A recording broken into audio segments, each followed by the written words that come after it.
are fun. I get it. Low tiers are very fun. But, I mean, this is about, like, I don't know, in 2019, this would be considered a battle of low tiers. Incineroar kind of has had a resurgence, though. Oh, for sure. In the meta. I'd argue he went way up because no one learned how to play against him, and now that people are much more used to playing against him, I feel like he's dropped a little bit. Like SkyJ is still an absolutely nutty player. Right, but people realized, I don't have to initiate against this guy. Yeah. He's got a crazy good out of shield. What if I just don't stand on his shield? Yeah, you can already see like a really strong lead coming from Monty already. Like getting off ledge against Incineroar sucks. Like she is not initiating against Totsugeki whatsoever, but like she's not like zoning him either. It's staying right outside that burst range. That is exactly what I would be doing in this matchup, is just planting Lloyd and standing on top of it. Although we did see the counterplay there, which is that side B will super armor or heavy armor. I just call it super armor. Yeah. I mean, I'm a nerd, but I'm not that much of a nerd. I know that heavy armor can be broken and super armor can't, and that's as much as I know. I think it's technically grab armor because it's a command grab, but I mean, and that's not a stock. Okay, no, good Lloyd mine is it's sour spot. Not the sour spot. Oh, I do like good shield. I do like that angle though on fishing rod. Isabelle was my day one main, so I do know. What a tragedy! Yeah, what a tragedy. I was like, I'm gonna come in, I'm gonna play Ike. I love Fire Emblem, and he's got a new up air. He's gonna be so cool, and then Dude, Ike was also cool, and then they were like, what if we made this character not cool? What if we made him good, which made him not cool? No. I would definitely argue that he would always rather have the stronger Nair combo than the killing up B. The killing up B is definitely was like needed to even make him still playable, but nerfing that Nair combo was so tragic. It's so funny because like Psychod was at Miami during that time, and like when we saw Ike got those buffs, we were just like, what are you doing? Because Psychod was by far our best player at Miami when he was attending, but that's ain't about Ike. Oh, tried to get the... I would have liked to have seen a forward smash there, but gonna pick up the stock anyway. That was like good DI too. Like that was right at the exact percent. I learned from Froggy, because I didn't know this. Apparently, knockback on fishing rod is based on how fast the rod is, the bobber is moving when you get hit by it. That's so strange. I know, isn't it? It's wild, which means you can, so that way if the rod's just sitting there and they just pick you up off of the ground, it's not going to do much knockback, but if they chuck it and you instantly get hit by it, you're going to take mad knockback. Today I learned, and now it's going to encourage me to play this character, which is a bad idea. Yep. That Incineroar F-tilt is... a fourth smash attack. It really is. It should not be called anything but his fourth smash attack. I can't believe, like, that's... Like, you don't see it that often, too, and it's still a good move, which is the crazy part. To me, it, like... Oh, that's not it. Not it. A little stale. Yeah. To me, it's got the startup, the lag, and the knockback and damage of, like, a normal smash attack. It just so happens that all the rest of Incineroar's smash attacks, minus, like, maybe up smash, are, like, kind of like the heavies in the game, the rest of the heavies in the game, where it's a little bit slower, but it has a little more oomph to it. Yeah. One of the best feelings in this game is high profiling something with down smash. Oh yeah, where you just hop over something and then land on top of them. That was definitely like a year one frustration of mine. Like why isn't that? Stop it. LowdownMonty kind of like this is like where that might be it. Isabelle can struggle a little bit because like that's gonna be it. Okay. Yep, see ya. All right, LowdownMonty taking that game one.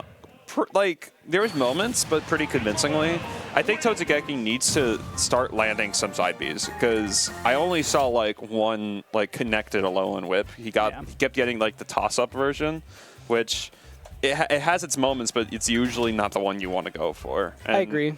I mean, I get it. Sometimes it's kind of hard to land, especially in bracket, because like you have like additional pressure and you're just not just messing around on quick play. But I will say, in general, in neutral, I want to see Totsugeki use Incineroar's fast falling speed and high jumps in order to just get around the slingshot. One of Isabelle's biggest weaknesses is that she can zone you out, but she's not good at covering a lot of options. Right. So if if LowdownMonty's sitting there with a rocket nearby, I'd like to see Totsugeki disengage, come back in, and then use that speed of Incineroar. But instead, we're going to see the speed of Roy. Yeah. Just a little bit better. Isabelle, both Animal Crossing characters just, for the longest time, hate swords. It's just like, it goes everything against their game plan. And, I mean, the only benefit is that Roy's, like, only by, like, literal definition a swordy. Like, he is the least swordy out of the entire cast. But he still has disjoints. Like, even his sweet spot is like a disjoint. So, you know, you can't count him out there. It's also remarkably easy to trade or clank out with Slingshot. If you just happen to swing at the same time the pellet comes after you, you're not going to get hit by it most of the time. But again, we're seeing these like... Oh, great jump call out.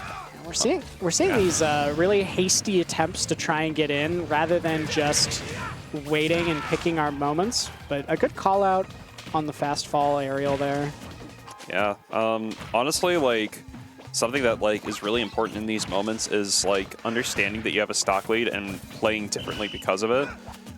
It seems like her playstyle is like being a little static in this way, but like, I mean, Isabelle's basic playstyle is still pretty good for this, like stock preservation mindset.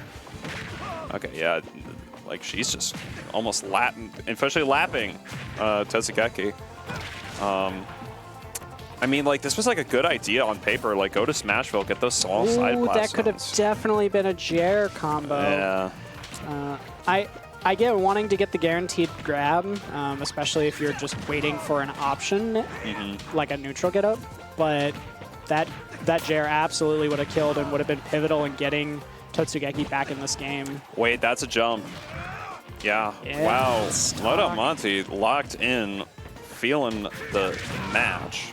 But, I mean, Roy, Isabelle's not a heavy character. She's pretty light. So if Totsugeki can just kind of lock in himself proper, we might be able to see a comeback here. But he's going to need to start playing a little more around, like, Isabelle's range. I want to see more nairs, honestly. Like, we're not seeing a lot of nairs. We're not seeing any combo starters. We're kind of seeing just stray hits. Yeah, but, I mean, 60%, like... So I'm also curious to see if he'll catch on to the fact that LowdownMonty has now rolled multiple times off ledge against Roy, which is both the best and worst option against him. You know, if he's just sitting there waiting for you to do neutral get up, you're going to get hit by a jab, you're going to get hit by a grab, by a back air. But if you do roll, and he's ready for it, you're going to eat a forward smash. Comboed up smash into up air. I know that there's some windows for that, but I'm just going to say it. If you can combo out of a smash attack, you're carried.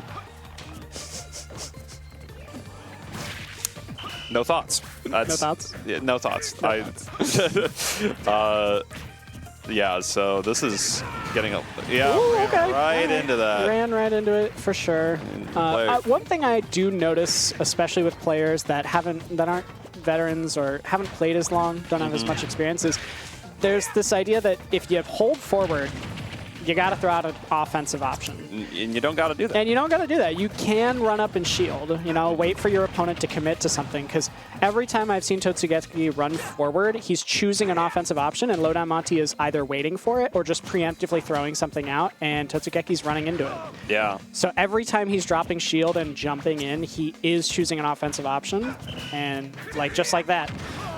Every time. So and that'll do it. Yeah. All right. LowdownMonty doing an excellent job of just dissecting Totsugeki's game plan, making sure he cannot get in. Playing it piecemeal, yeah.